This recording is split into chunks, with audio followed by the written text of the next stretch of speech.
So 7 says, I'm wondering what advice you could give vintage gals who enjoy the beach but don't always plan and wear stockings, or plan and have to put on their swimsuits before going because they know they won't have a place to change.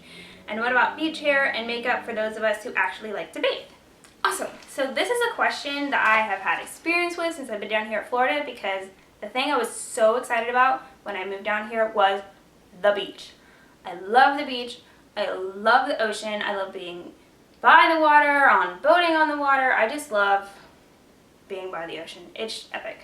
And I have been to the beach a lot. So let me give you some of the things that I have learned from my time down in Florida on the beach. Okay, so one of the things that I would recommend, especially if you live near a beach and you're going to be going a lot, or you're planning on going on vacation beachside, and you're thinking about what are the things that I'm going to want to pack or maybe purchase to wear on the trip, is you want to get a cute vintage style swimsuit. So I have had a couple vintage style swimsuits. I have one that's by Fables by Barry that I actually wore when I was down to visit Florida last spring before we moved, and I'll put a little picture right here.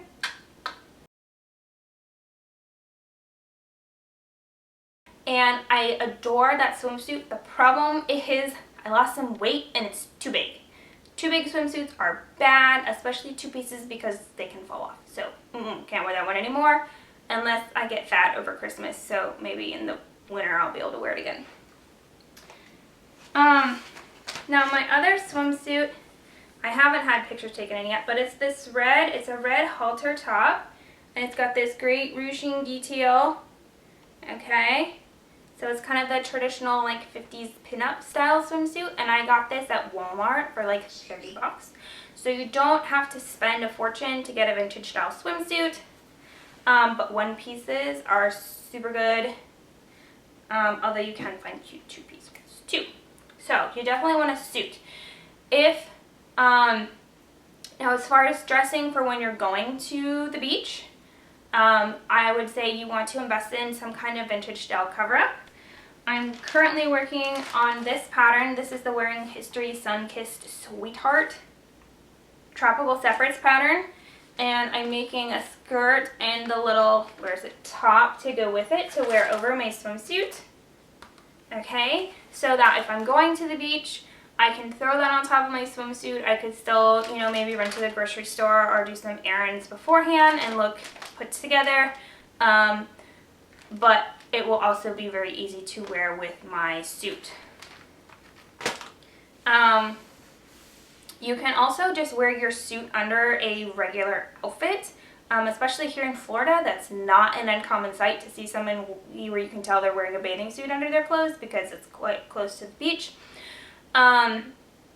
Now my swimsuit doesn't give me the nice vintage silhouette in the bust area that I like, so I prefer not to really like run around town all day and then go to the beach and having worn my swimsuit all day, just for that reason. But if you're comfortable with that, then that is a good option as well. Okay, now this question specifically mentions stockings, and I don't wear stockings on a day-to-day basis, especially right now because it's so hot. It's too hot for stockings in Florida right now. But there are a couple of things that I would recommend if you do like to wear stockings and you may be doing surprise beach visits, because you don't really want to walk around in the sand in your stockings because then they get all gross and you're probably going to tear them and then your stocking is dead, and that's sad, especially if you like nice stockings.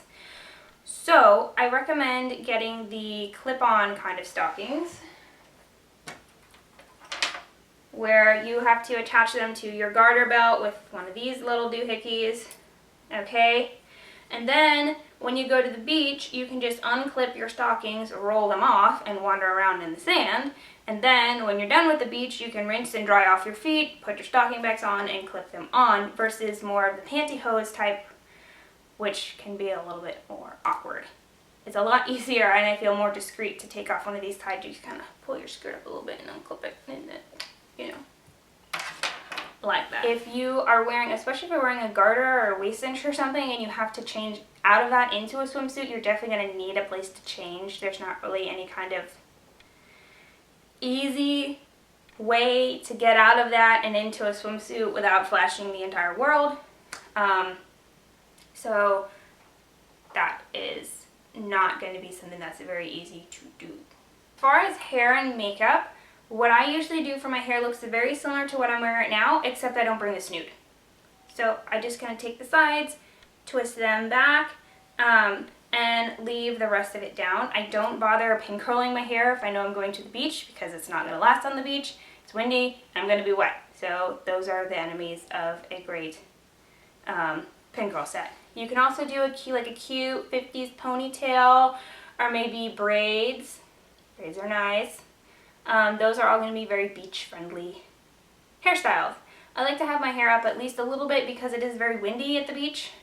Usually it's a lot windier on the coast than it is even a little bit inland, and so this helps keep my hair from being like everywhere. As far as makeup goes, definitely waterproof. Anything that you can do that's waterproof is awesome. So usually if I know that I'm going to the beach, I'm not going to wear eyeliner. I don't typically wear mascara, but if I did, I would also leave off the mascara. But you can still do, for example, a red lip that can stay on and can still stay a little bit retro while you're at the beach.